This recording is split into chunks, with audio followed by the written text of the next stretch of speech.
Welcome to Chris Parkin Shooting Sports. I've had a scope arrive today from Sportsman Gun Centre. This is a Primary Arms PLX5 6-30 by 56. So initially, judging from that magnification range, this is going to be a target scope, mid to long range, maybe a varmint scope too. And its first focal plane with the Athena BPR mil reticle, and it's got matching mil clicks. So let's have a little look at this scope. Pop it out the box. Instruction manual. I do like an instruction manual. It's got all the details in here it looks like we need to do to set that up. And here is the scope. We've got, that looks like probably a cleaning cloth in there. We've got a sunshade, that looks like a 3-inch sunshade. And here is the scope itself. So let's just put that box to one side. We don't need that for the moment. Although, let's have a quick read and see what it says about the scope. Precision Japanese built with superior craftsmanship and enhanced glass clarity.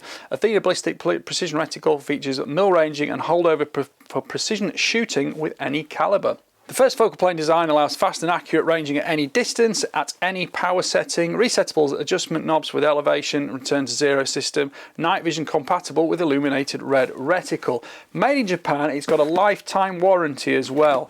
I think most of the details here are probably just repetition of that. There's a little picture of the reticle here which will show you more detail in the full review as we get through this scope.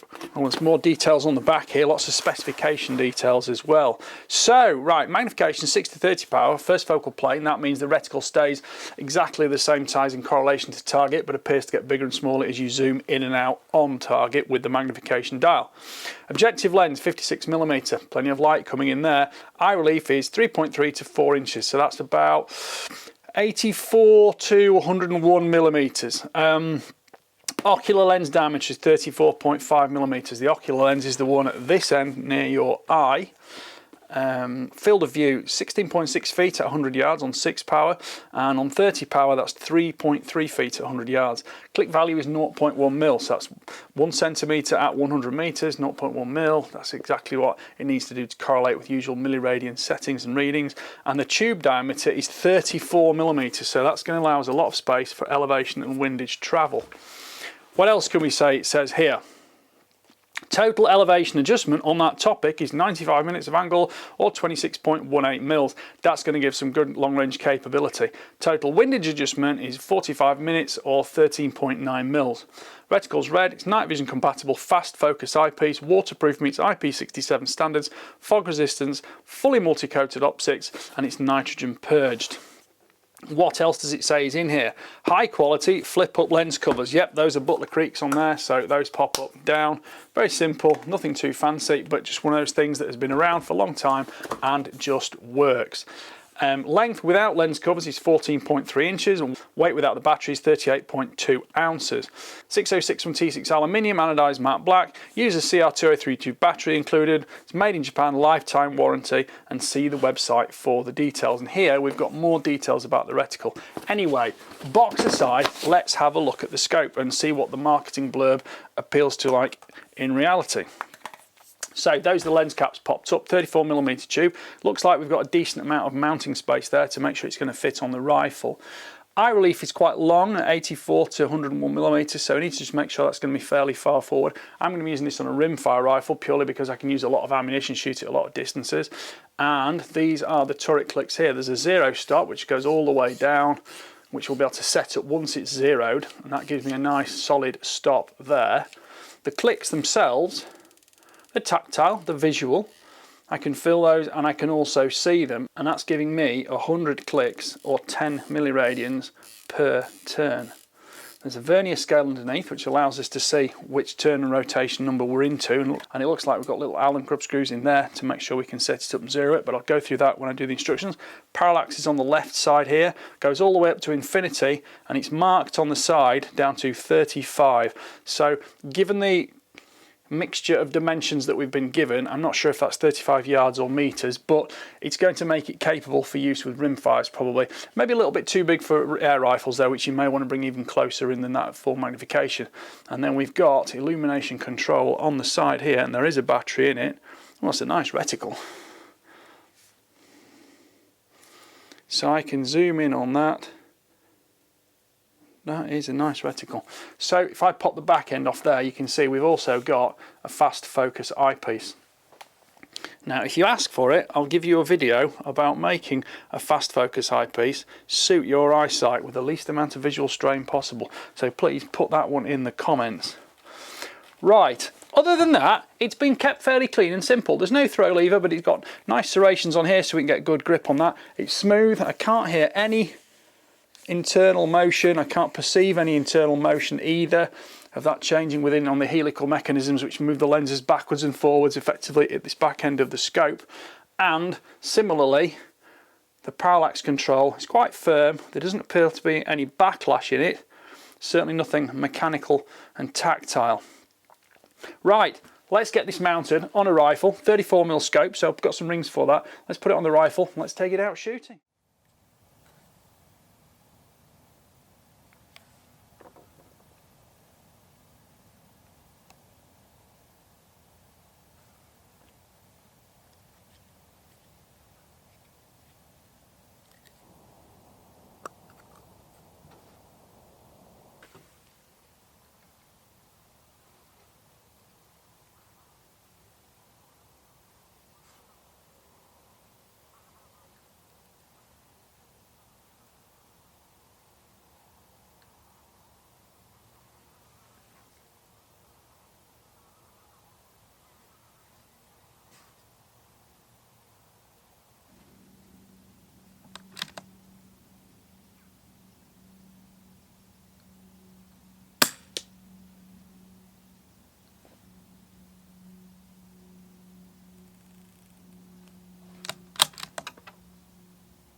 Well, I've been out and I've been using the scope. I've got it set up on this 2-2 rimfire so I can use multiple distances, lots of ammunition, lots of shooting, and it gives me a chance to experiment from different shooting positions.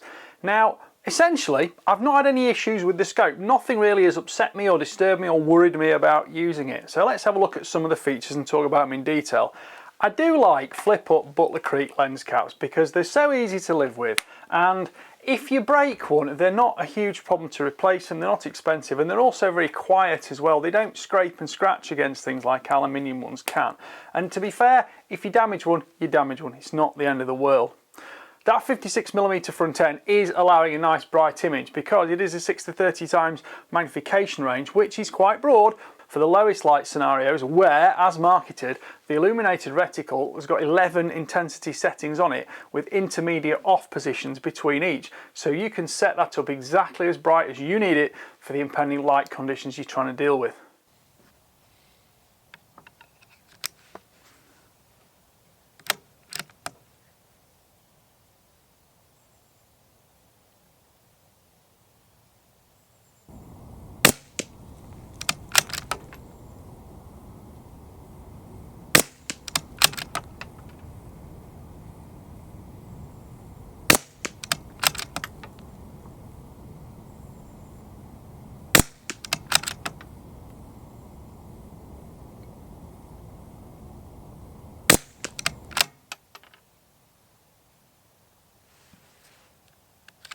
Shooting over multiple distances pose no problem. There's a massive amount of elevation travel and the clicks are both tactile and visual, so no problem using that.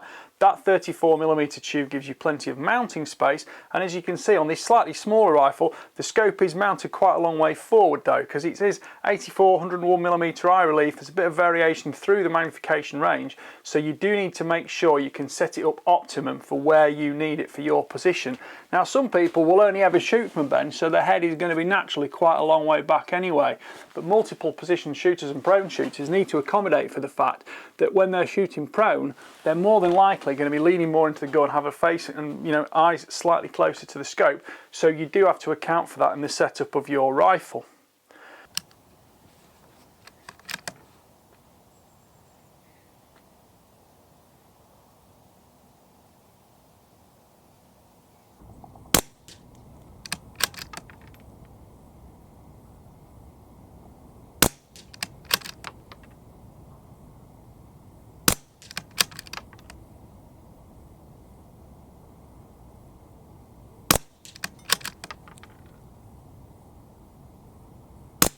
Down at 6 power, yes, it's no problem for deer stalking if you're in an emergency situation, but it's not the smallest, not the lightest of scope. It's not really a deer stalking scope, but similarly, foxing and varminting, a lot of those opportunities do come in low light, so it's great that you can couple this scope with those scenarios. And if you wanted to, there's nothing to stop you putting an add-on rear night vision or a front thermal imager, anything like that, because this parallel body does allow the add-ons at the back and similarly at the front with the front add-on. The fast focus eyepiece worked perfectly. I did get a lovely sharp reticle picture, and you'll see me on the video. I take the cap off, set it up, put it back on, and then it's pretty much done. I don't need to mess with it ever again, because everything after that should be, if correctly set up, only ever dealt with by the side focus dial. Now again, that does come down to 35 yards. It's maybe not the closest it could be. Perhaps if it was for an air gun, you would want it to be able to go closer than that, because 35 yards for sub 12 foot pound air rifle is quite a long way. But again, for a rim fire or for centre fire, that is optimum, and it does give you a nice broad range to make sure that that magnification and parallax is set perfectly to give you a super crisp image. And of course, by zooming up and down, you can allow yourself to get the field of view you exactly need. Also, at lowest power, when you're in a hunting scenario, if you just want fast point and shoot capability, low power with the illumination turned on about mid-level gives you great fast action capability.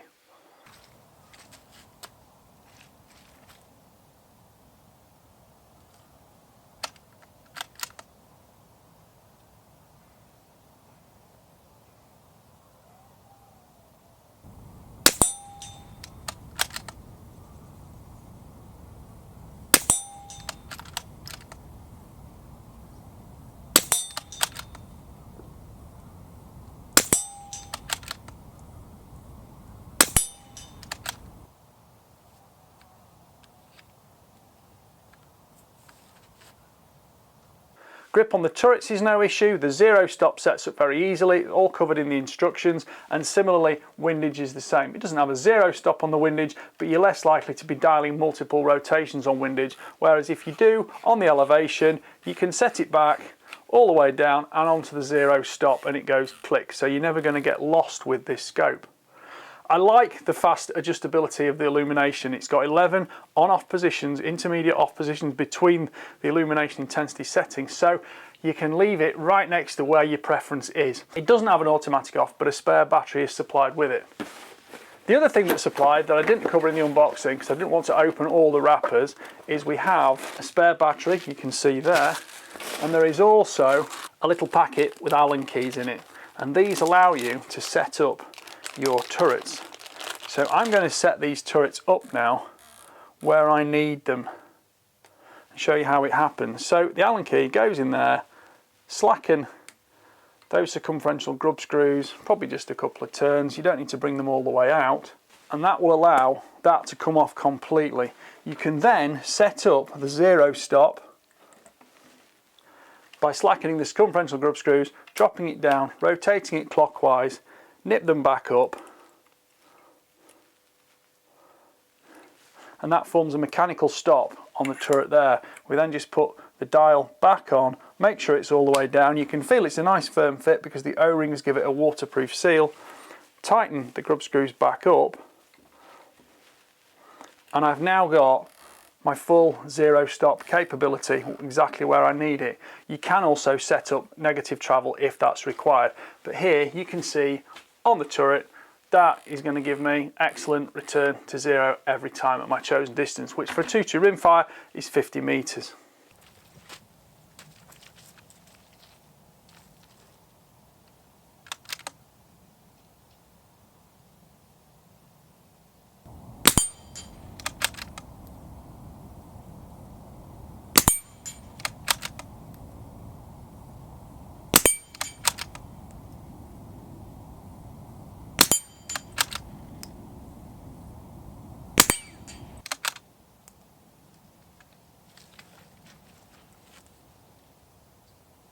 Now, reticles are a very personal thing. The reticle in this, which is the Athena BPR mill reticle, it is quite a complicated reticle. There's a lot of information on it. I would look on the Primary Arms website, shows you the reticle in great detail. If you've got very good eyes, you will see all those little reticle definitions on it. And of course, being first focal plane, it does get larger and smaller as you zoom in, zoom out. The whole point of this reticle is that it's been designed to make target measuring, target lead, wind angle, all those kind of things able if it's something you need to do. A lot of shooters now tend to dial very quickly and use dialing, which of course with a first focal plane reticle means it corresponds perfectly, but many shooters do still like to use the reticle a lot for target measurement, distance judging, and of course holding off for the wind and things like that. Sadly, I wasn't able to get a real-world photograph of the reticle in use because of the low sun, but it is crisp, it is in focus, and there's no tunneling as you go through the magnification range. It stays in focus, and the eye box when you're shooting doesn't appear to vary very much at all. So through recoil, which of course on a 2-2 rimfire isn't huge, but you can see that strike going on very well on target, or if you miss and go into the backstop.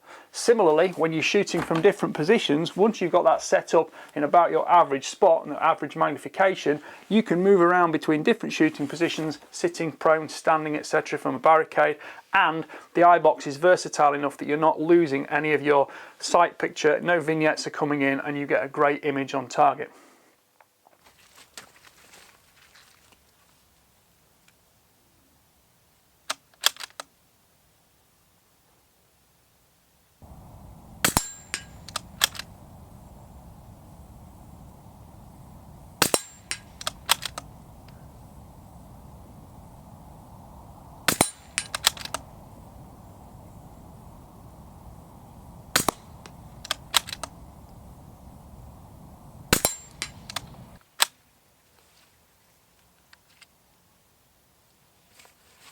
Well, thank you to Sportsman Gun Centre for sending me this rifle scope. I've enjoyed using it and I think it's a great option. Price comes in at about £1,100 and it's suitable for most rimfires, centerfires, medium to long range, because all that mechanical capability and versatility means you can shoot this scope and rifle out to long distances.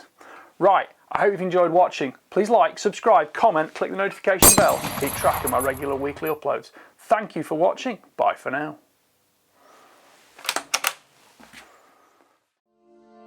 Thank you.